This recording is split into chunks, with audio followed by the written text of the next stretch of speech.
নমস্কাৰ আপোনালোকক স্বাগতম জনাইছো নতুন এটা ভিডিঅলৈ 2024 যি লোকসভা নিৰ্বাচন এই নিৰ্বাচনত ষ্টাৰ কেম্পেইনাৰ হিচাপে অখিল গগৈ এক ভূমিকা পালন কৰিছে অখিল গগৈ এইদৰে অসমৰ মুখ্যমন্ত্ৰী হিমন্ত বিশ্ব শৰ্মা আৰু ভাৰতৰ প্ৰধানমন্ত্ৰী নৰেন্দ্ৰ মোদীক যিদৰে বিস্ফোৰক মন্তব্য আগবঢ়াইছে এতৰ যি বিজেপিৰ বিৰুদ্ধে যি বিস্ফোৰক মন্তব্য এই প্ৰতিবেদনত আপোনালোকক দেখুৱাম এই প্ৰতিবেদনটো শেষলৈকে চালে আপোনালোকে সকলো কথা গম পাব কিদৰে বিস্ফোৰণ ঘটাইছে অসমৰ মুখ্যমন্ত্ৰী হিমন্ত বিশ্ব শৰ্মাৰ বিৰুদ্ধে আৰু এটা বিতৰ্কিত প্ৰসংগ আছিল যিদৰে অখিল গগৈক ৰাতি অসমৰ মুখ্যমন্ত্ৰী হিমন্ত বিশ্ব শৰ্মাই যিদৰে সদায় ৰাতি ফোন কৰে বুলি এটা বিতৰ্কিত মন্তব্য কৰি পেলাই যিদৰে তাৰ প্ৰত্যুত্তৰত অখিল গগৈয়ে যিদৰে প্ৰত্যুত্তৰ দিছিল আৰু এই বিস্ফোৰক মন্তব্যটো এই সকলো বিস্ফোৰক মন্তব্য আছে আৰু এই বিতৰ্কিত যি প্ৰসংগ এই প্ৰসংগটো ৰিপ্লাই কৰিছে যিদৰে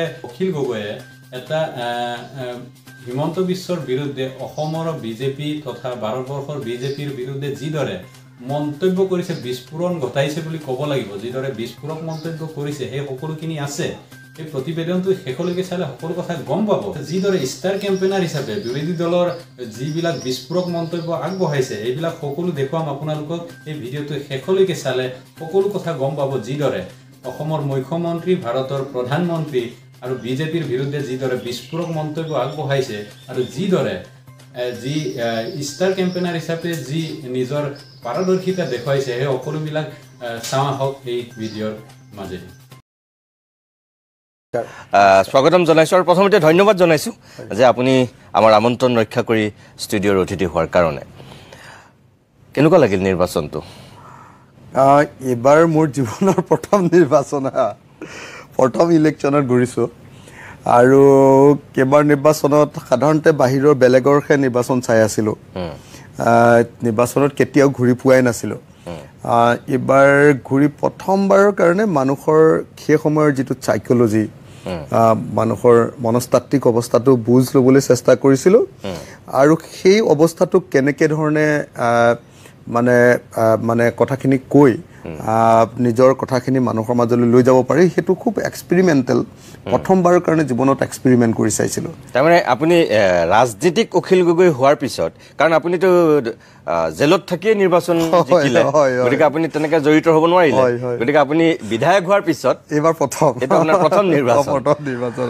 আচ্ছা এতিয়া মোক এটা কথা কওকচোন আগৰ যিবিলাক নিৰ্বাচন আপুনি দেখিলে ধৰক ছাত্ৰ অৱস্থাতেই হওক বা সামাজিক সংগঠনৰ নেতৃত্ব লোৱাৰ সময়তেই হওক এই দীঘলীয়া সময়ছোৱাৰ যিখিনি আপোনাৰ অভিজ্ঞতা ডেফিনেটলি আপুনি এতিয়া এজন বিধায়ক আৰু ৰাজনীতিক হিচাপে এটা দলৰ সভাপতি হিচাপে আপোনাৰ এটা বেলেগ দৃষ্টিভংগী থাকিবই সেইটো সুকীয়া কথা কিন্তু পূৰ্বৰ লোকসভাৰ নিৰ্বাচনবিলাকৰ যিটো গতানুগতিকতা এইবাৰ নিৰ্বাচনটো একেই দেখিলে নে আপুনি ক'ৰবাত অলপ ব্যতিক্ৰম পালে মানে এইবাৰ নিৰ্বাচনৰ প্ৰথম বস্তুটোৱে হ'ল যে এইবাৰ ডাইৰেক্টলি শাসক দলৰ লগত ৰাইজৰ যুঁজ হৈছে আগতে ধৰক শাসক আৰু বিৰোধীৰ মাজত যুঁজ হয় এইবাৰ আমি গোটেই নিৰ্বাচনটোত যিটো কৰিবলৈ চেষ্টা কৰিছিলোঁ সেইটো হ'ল যে পিপুলছ পাৱাৰটো মই বাৰম্বাৰ এটা বাক্য কৈ আছিলোঁ প্ৰত্যেক দিনাই যে পাৱাৰ অফ কমন পিপুল এইটো এইবাৰ প্ৰতিষ্ঠা হ'ব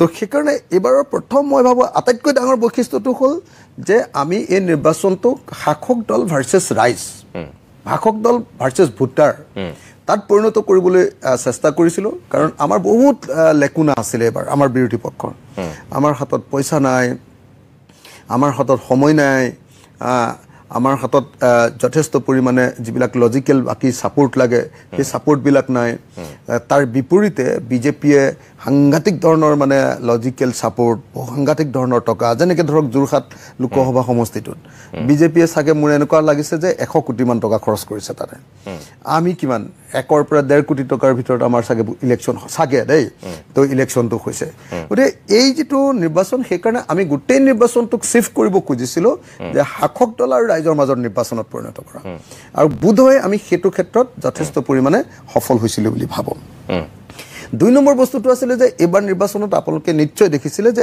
আমি চেষ্টা কৰিছিলোঁ যে ইয়াত কমিউনেল নেৰেটিভটো নাইকিয়া কৰি দিব লাগে আৰু কমিউনেল নেৰেটিভ নাইকিয়া কৰি দিবৰ কাৰণে আমাৰ প্ৰথম টাৰ্গেট আছিলে যে আমি যদি নগাঁৱত যদি গৌৰৱ গগৈক দি দিওঁ তেতিয়াহ'লে কমিউনেল নেৰেটিভটো সাংঘাতিক হেৰি হৈ যাব, সৃষ্টি হ'ব। গতিকে আমি একদম প্লেনফুলি কৰিছিলোঁ যে নহয়, আমি নগাঁৱত নহয়, যোৰহাটত যেতিয়া গৌৰৱ গগৈক দি দিম তেতিয়াহ'লে মানে তেওঁলোকৰ কাৰণে কমিউনেল ৰাজনীতিটো কৰাটো মুদা মৰি যাব। 3 নম্বৰ বস্তুটো আছিলে নামনি অসমত কমিউনেল ৰাজনীতিটো সদায় তেওঁ বদৰুদ্দিন আজমলক লৈ যিটো কৰে, তো সেই কাৰবাৰটো নাইকিয়া কৰি দিছিলোঁ এইকাৰণে যে আমি এবাৰ গৈছিলোঁ বদৰুদ্দিন আজমলক খতম কৰিবৰ কাৰণে। বদৰুদ্দিন আজমলৰ কেৰিয়াৰটো, বদৰুদ্দিন আজমলৰ ৰাজনীতি, বদৰুদ্দিন আজমলৰ কমিউনেলিজিমটোক খতম কৰিবৰ কাৰণে। গতিকে আপুনি নিশ্চয় দেখিছে যে এইবাৰ অসমৰ মুখ্যমন্ত্ৰীজন, অসমৰ ইতিহাসৰ আটাইতকৈ বেছি কমিউনেল মুখ্যমন্ত্ৰী তেখেতে মানে এইবাৰ মানে কোনোপধ্যে বেছি সুযোগ লাভ কৰা নাই, মানে হিন্দু মুছলমানৰ ৰাজনীতি কৰিবলৈ বেছি সুযোগ লাভ কৰা নাই। তেওঁলোকৰ সেই দুটা এটা নেৰেটিভ আমি শেষ কৰি দিলোঁ। তৃতীয় নেৰেটিভ যিটো আমি শেষ কৰিব খুজিছিলোঁ সেইটো হ'ল তেওঁলোকৰ আপোনাৰ কি কয় আপোনাৰ হিতাধিকাৰী ৰাজনীতি। তেওঁলোকৰ উজনি অসমৰ মেইন যিটো নেৰেটিভ এটা আছিলে হিন্দু মুছলমানৰ লগত নেক্সট যিটো নেৰেটিভ আছিলে, সেই নেৰেটিভটো আছিলে যে তেওঁলোকে যে অৰুণোদয় আঁচনি আৰু লাখপতি বাইদেউ, আমি সেইটো খুব স্পেচিফিকেলি অৰুণোদয় আঁচনিটোৰ সম্পৰ্কত আমি কি ক'ম সেই সম্পৰ্কে ৰাইজৰ দলে আমি নিজে ঠিক কৰি লৈছিলোঁ।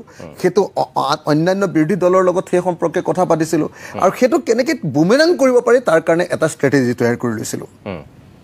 গতিকে মই ভাবোঁ যে এইবাৰৰ নিৰ্বাচনটো সেইকাৰণে এটা গুৰুত্বপূৰ্ণ নিৰ্বাচন আৰু দুটামান কাৰণত এই নিৰ্বাচনটো গুৰুত্বপূৰ্ণ।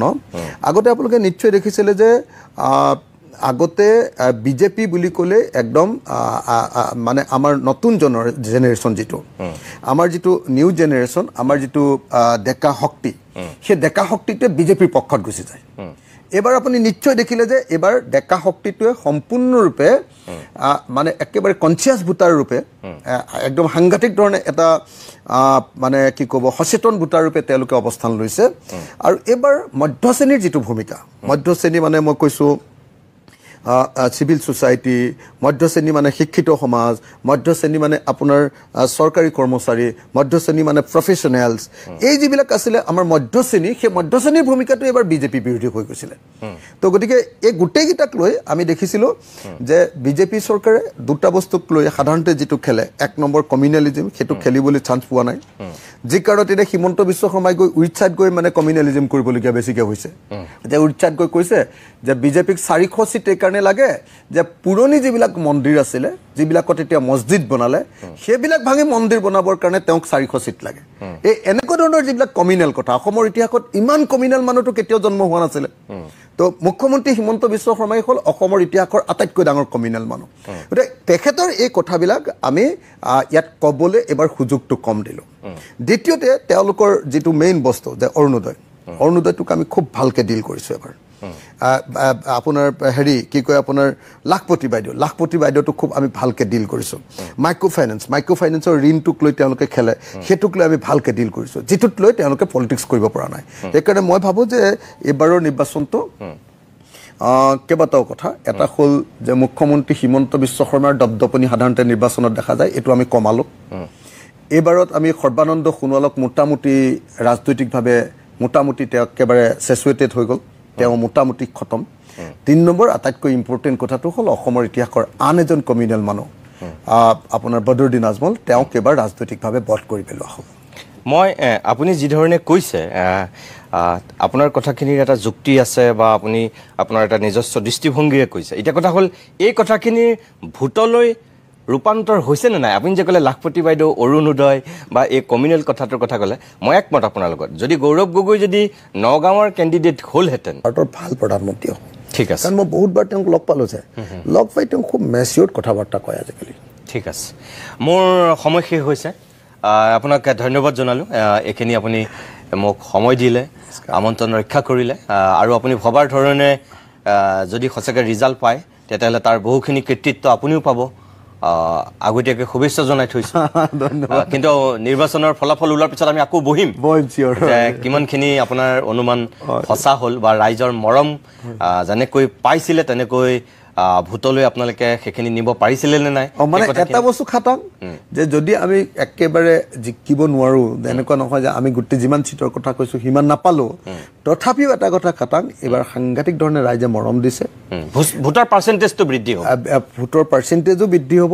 আৰু তাতকৈ ডাঙৰ কথা যে এইবাৰ অসমৰ খিলঞ্জীয়া ৰাইজ বিজেপিৰ বিৰুদ্ধে আছে। ঠিক আছে প্ৰিয় দৰ্শক, জনমতত ইমান সময় আমি অখিল গগৈৰ লগত যিখিনি কথা পাতিলোঁ, একেবাৰে উজনিৰ পৰা নামনিলৈ গোটেই তেওঁ অসমখন যিহেতু ঘূৰিছিল আৰু প্ৰায় 2 মাহ ধৰি অতি কষ্ট কৰিছিল, বিশেষকৈ মুখ্যমন্ত্ৰী হিমন্ত বিশ্ব শৰ্মাই যেনেকৈ একদম আগ্ৰাসী প্ৰচাৰ চলাইছে, তেনেকৈ বিৰোধী শিবিৰৰ ফালৰ পৰাও যিকেইজনে সেই ধৰণৰ এক ভূমিকা পালন কৰিছিল, তাৰ ভিতৰত এইগৰাকী অখিল গগৈ অন্যতম আছিল।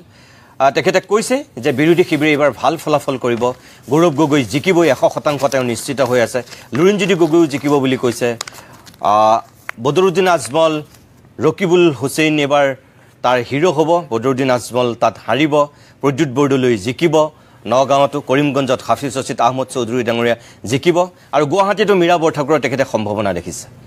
আমি 4 জুনত গম পাম যে এখেতে অনুমান কৰাৰ ধৰণে ফলাফল সঁচাকৈ বিৰোধীয়ে পালে নে নাপালে। আজিৰ জনমত ইমানতে সামৰিছোঁ। আজিৰ খবৰ ইমানেই। ভিডিঅ'টো ভাল লাগিলে লাইক কৰক, শ্বেয়াৰ কৰক আৰু চেনেলটো ছাবস্ক্ৰাইব কৰিবলৈ নাপাহৰিব। ধন্যবাদ।